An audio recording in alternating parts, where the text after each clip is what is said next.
friends from the media, colleagues, and everyone joining us today. This morning's briefing will cover updates on DILG matters. And to provide clarity and official updates on this issue, we are joined by the Secretary of the Interior and Local Government, Secretary Juanito Victor Sirimulya, together with PNP Chief Jose Melencio Nartates.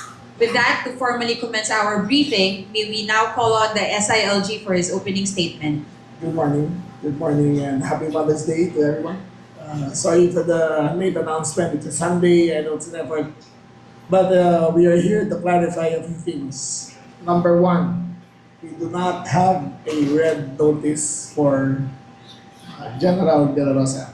This has been circulating. I have not seen a copy. I have no information of a copy, but I'm here to belie all rumors that there is a red notice. And that's clear. However, General Nartates I have given orders to General Nartates to resume the investigation regarding his previous actions as City Director of Davao and Regional Director of Davao Region. General Nartates will now explain.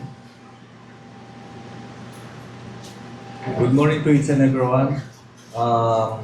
The Philippine National Police will be conducting, of course, investigation. This is a continuing one. Noong nakaraan, we have a Quadcom report with regards to EGK and other related incident. That would be the very basis, and other reports coming from various unit that we may pursue. So, the Philippine National Police through the CIDG will be giving a summons to identified personalities dun sa mga reports na yan. So that will be the effort of the Philippine National Police.